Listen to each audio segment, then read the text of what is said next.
자, 이번 시간에는 조건부 확률에 대해서 공부를 해 볼 건데, 우리가 지금까지 앞에서 본 거는 뭐 이런 게 있을 때, 이거는 A가 일어날 확률이라고 했었고, 그리고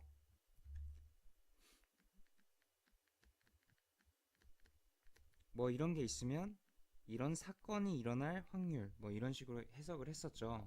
근데 이번 시간에 배울 거는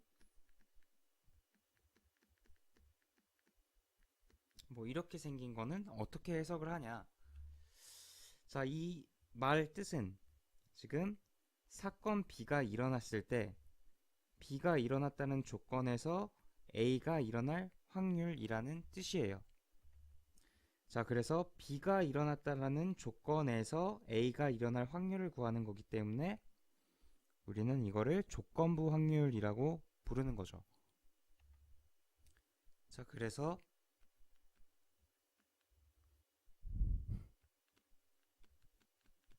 뭐 이런 게 있으면 이거의 뜻은 A라는 사건이 일어났을 때 B가 일어날 확률이라는 뜻이고, 이거를 읽을 때는 뭐 P, B 오버 A 뭐 이런 식으로 읽기도 하고, 뭐 이거의 뜻을 좀 적어보면 A가 일어났다는 조건에서 B가 일어날 확률,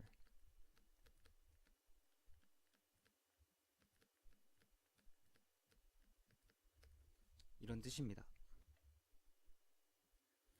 이 지금 A가 일어났다는 조건에서 B가 일어날 확률, 이런 뜻이고, 그래서 이 A를 새로운 뭐 표본 공간 또는 전사건으로 본다는 걸 이해를 해야 되는데, 자, A를 지금 새로운 표본 공간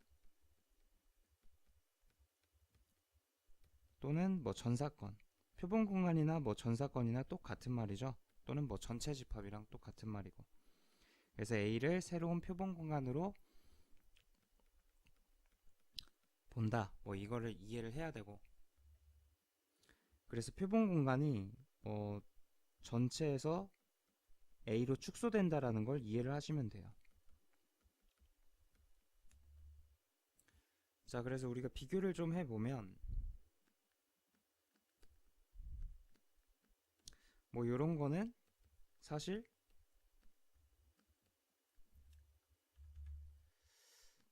뭐 요런 게 생략됐었다고 이해를 좀 하는 게 좋겠어요. 자, 그래서 PB라는 거는 이 전체 중에 사건 B가 일어날 뭐 확률이라는 뜻이니까 NB를 뭐 전체의 가지수로 뭐 나누면 됐는데, 그럼 우리가 이 조건부 확률은 뭐 어떻게 나타냈는지에 대해서 한번 생각을 해보면, 뭐 이런 벤 다이어그램이 있을 때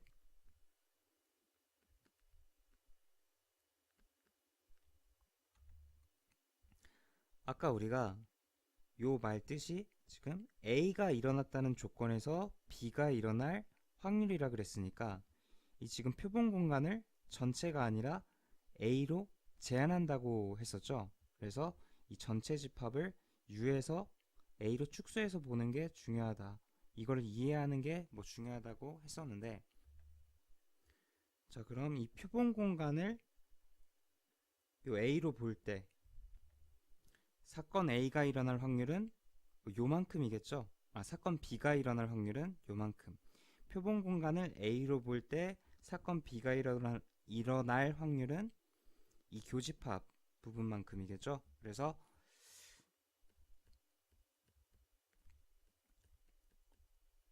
이런 거는 지금 전체를 A로 보고, 그 중에 이 전체 중에 사건 B가 일어나는 곳은 이만큼이니까 NA-B 뭐 이런 식으로 나타낼 수가 있는 거예요. 자, 그럼 이때 분모와 분자를 각각 NU로 나눠주게 되면 그게 확률이 되는 거죠. 자, 그래서 분모와 분자를 NU로 나눠주게 되면 그거는 확률이 되니까 뭐 이런 식으로 나타낼 수 있는 거고. 자, 근데 이때 이 PA라는 거를 다른 식으로 표현해 보면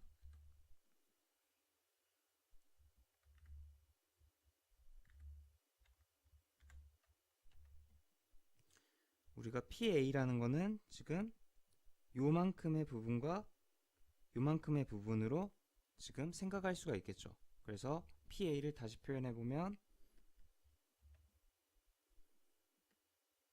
1번과 2번의 합으로 표시할 수가 있겠고, 요게 1번, 요게 2번.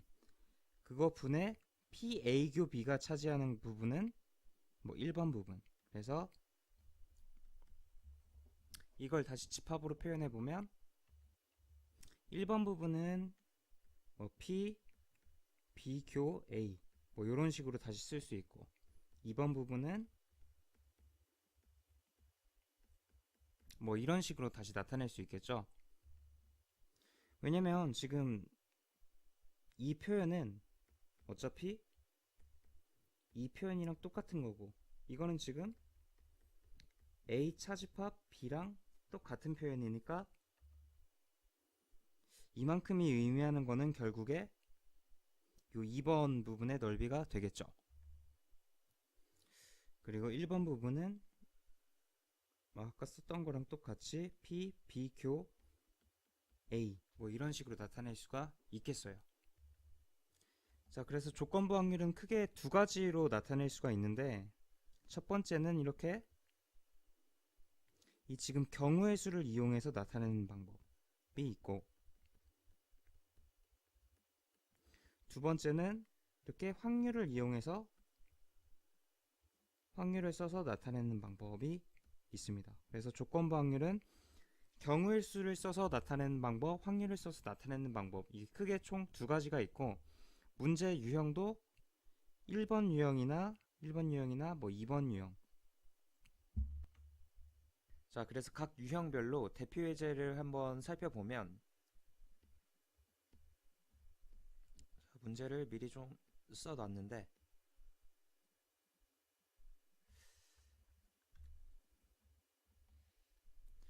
자, 첫 번째 유형은 뭐 이런 표가 주어졌을 때 경우의 수를 직접 세서 조건부 확률을 구하는 문제인데, 자, 이렇게 어떤 학교에 안경을 쓴 학생과 쓰지 않은 학생이 뭐 남학생과 여학생별로 뭐 존재를 한대요. 이렇게. 그리고 사건 A를 안경을 쓴 학생, 그리고 사건 B를 남학생인 사건이라고 정의를 했을 때 뭐 1번부터 4번까지 같이 답을 한번 해보면, 자, 1번은 써보면 이거는 이게 생략됐다고 생각하는 게 편하다 그랬죠. 그래서 전체 중에서 이 사건이 일어날 확률, 즉 뭐 안경 전체 중에서 안경도 쓰고 그리고 뭐 남학생일 확률 구해라 라니까, 이걸 수학적 확률로 나타내 보면 뭐 이렇게 쓸 수 있겠죠. 그래서 전체가 지금 다 세보면 100명이고, 그 중에서 안경도 쓰고 남학생일 사건은 뭐 30명이 있네요. 남학생인 경우 안경도 쓰고 남학생인 사람의 총수는 30명이기 때문에 뭐 10분의 3이 답이 되겠고, 자, 그 다음에 두 번째는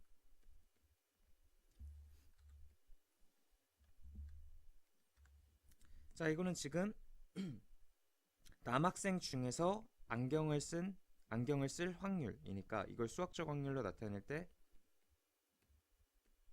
남학생 중에니까 전체 사건이 NB가 되는 거고, 남학생 중에서 안경을 쓴 사람은 A교 B. 자, 그래서 남학생의 총수는 50명이죠. 이 50명 중에 안경을 쓴 사람은 요 30명이니까 50명 중에 30명이다 라고 대답을 하면 되고, 자, 밑에 거는 반대로 안경을 쓴 사람 중에 뭐 남학생인 확률 그랬으니까 이렇게 안경을 쓴 사람 중에 남학생인 경우, 안경을 쓴 사람 55명 중에 남학생인 경우는 30명.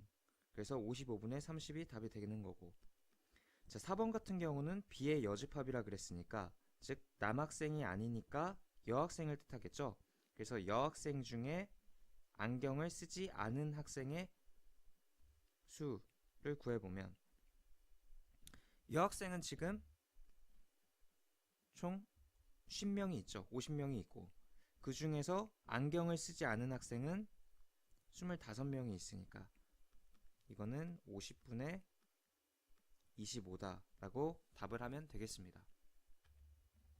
자, 그래서 1번 유형은 조건부 확률에서 나올 수 있는 첫 번째 유형은 이렇게 표를 주고 경우의 수를 직접 세는 문제라서 좀 쉬운 문제가 될 수 있고, 자, 조금 문제가 어려워지면, 조건부 확률에서 나오는 문제가 좀 어려워지면 뭐 이렇게 확률을 써서 조건부 확률을 구하는 문제인데, 뭐 여기에 관련해서 뭐 이런 대표 예제를 한번 보면, 지금 이 상황이 어떤 상자 안에 하얀색 공 3개가 들어있고 검정색 공이 2개가 들어있대.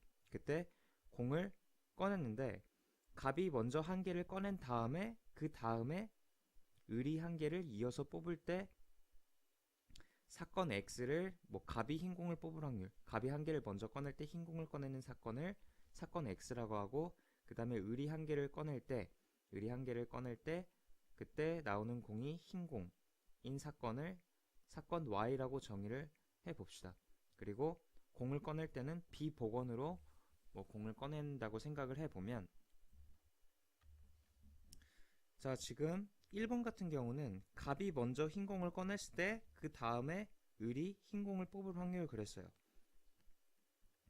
갑이 먼저 흰 공을 뽑고 나서 을이 흰 공을 뽑을 확률. 그럼 이게 표본 공간이 되는 거겠죠? 이게 전 사건이 되는 거니까 갑이 흰 공을 뽑고 난 뒤의 상황은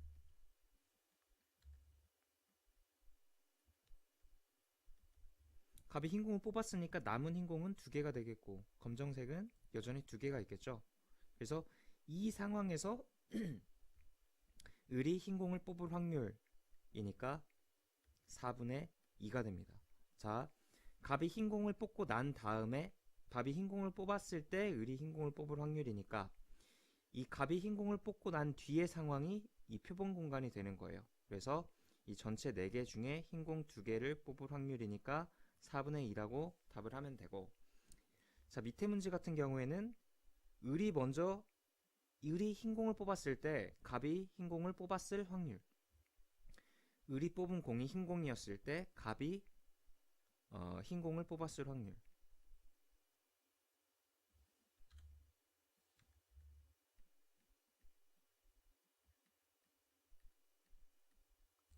자, 을이 흰 공을 뽑은 상황을 생각해 보면, 지금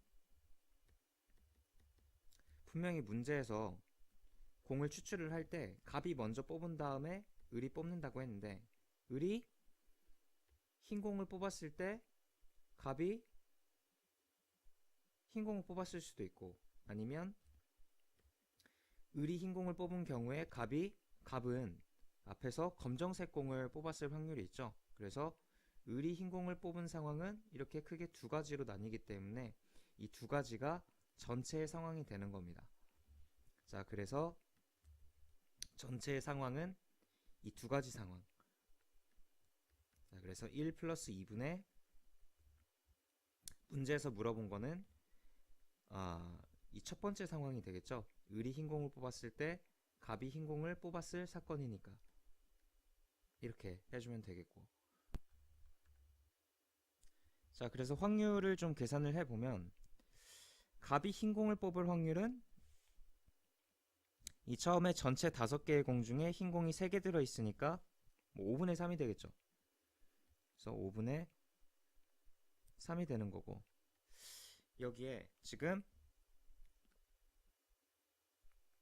을이 공을 이어서 공을 뽑을 때는 갑이 흰 공을 뽑고 난 다음이니까 흰 공이 하나 줄어든 흰 공이 2개만 남고 검정색 공이 2개 있겠죠. 그래서 4분의 2 해주면 첫 번째 경우는 20분의 6이 되겠고, 자, 이 지금 두 번째 경우를 생각을 해보면, 두 번째 경우는 처음에 값이 검정색 곱을 뽑았으니까 뽑을 확률이니까 5분의 2가 되겠고, 값이 검정색 공을 뽑고 난 다음에는 상자의 공이 뭐 이런 식으로 남아있겠죠. 그래서 이 4개 중에 을이 흰 공을 뽑을 확률은 4분의 3이 되겠어요. 그래서 20분의 6이 되는 거고. 자, 그래서 계산을 해보면 지금 1번과 2번을 더한 거는 20분의 12가 되겠죠. 20분의 6을 더해서 20분의 12가 되는 거고, 이 둘 중에 1번이 갖는 확률은 뭐 20분의 6이니까 계산을 해보면 2번의 답은 2분의 1이 되는 거예요. 자, 그리고 우리가 앞으로 확률을 계산을 할 때도 이게 분모가 똑같을 때는 그냥 분자만 갖다 써도 돼요. 그래서 6 더하기 6분의 6이 되니까 2분의 1이다 라고 생각을 하는 게 좋습니다. 자, 그리고 사실 갑이 먼저 하나를 뽑고 을이 그 다음에 공을 하나 뽑는 시행의 총 경우의 수는 뭐 이렇게 총 4가지가 있겠죠. 이 원래 표본 공간의 개수는 총 4개가 되는데, 지금 조건이 걸린 게 을이 흰 공을 뽑았을 때라고 조건이 걸려 있으니까 이 4가지 중에 아래 2개는 제외를 시키는 거예요. 그래서 전체 표본 공간이 을이 흰 공을 뽑았을 때 요 1번과 2번으로 제한이 된다는 거를 이해를 하시면 됩니다. 자, 그 다음에 3번 같은 경우는 지금 을이 흰 공을 뽑을 확률이라고 물어본 건데, 지금 PY라는 거는 이 뒤에 U가 생략됐다라고 이해를 하면 된다 그랬죠. 자, 그럼 PU는 이 원래 이 4개의 뭐 합이니까 저 4개의 확률의 합분의 PY는 요 을이 흰 공을 뽑는 거는 요 2가지니까 1 플러스 2다 라고 하면 되는데, 사실 이 전체의 경우의 확률은 어차피 1이 되겠죠. 이 4개의 확률의 합은 1이 됩니다. 이게 전체 그 확률이니까. 자, 그래서 사실 이 분모는 쓸 필요가 없고 1번과 2번의 확률만 더해주면 되는 거예요. 근데 1번과 2번의 확률은 사실 여기서 구해놨죠. 지금 뭐 요거 2개를 더한 거니까. 그래서 요거의 분모만 갖다 써주면 분모가 20분의 12니까 이게 3번의 답이 되겠습니다. 자, 우리가 그리고 이 1번과 2번의 차이에 대해서 잠깐 비교를 해볼 필요가 있는데, 지금 1번 같은 경우는 이 앞에서 일어난 사건, 지금 이 시행은, 문제에서 말하는 시행은 갑이 먼저 한 개를 뽑은 다음에 을이 그 뒤를 이어서 한 개를 뽑는다 그랬는데, 지금 1번에서 전 사건은 앞에서 일어난 사건이 전 사건이 되는 거죠. 앞에서 일어나는 사건이 전 사건이 되는 경우. 그래서 이렇게 갑이 흰 공을 뽑고 난 다음의 상황을 그려놓고 뭐 답을 하면 되는데, 지금 두 번째 같은 경우는 시간적으로 뒤에 일어난 사건이 전 사건이 되는 경우니까 이렇게 경우를 나눠야 됐던 거예요. 자, 지금 을이 흰 공을 뽑았을 때 앞에서 갑이 흰 공을 뽑고 난 다음에 을이 흰 공을 뽑았을 수도 있고, 아니면 앞에서 갑이 검정색 공을 뽑았을 때 을이 흰 공을 뽑았을 수도 있잖아요. 그래서 이렇게 뒤에서 일어난 사건이 전 사건이 되는 경우는 경우를 나눠서 조건부 확률을 구해주면 뭐 되는 겁니다. 자, 그럼 여기까지 해서 조건부 확률의 정의에 대해서 살펴봤고, 그리고 조건부 확률은 크게 이제 2가지 유형이 있는데 그 2가지 유형에 대한 대표 예제까지 살펴보면서 이번 강의는 뭐 마치도록 하겠습니다.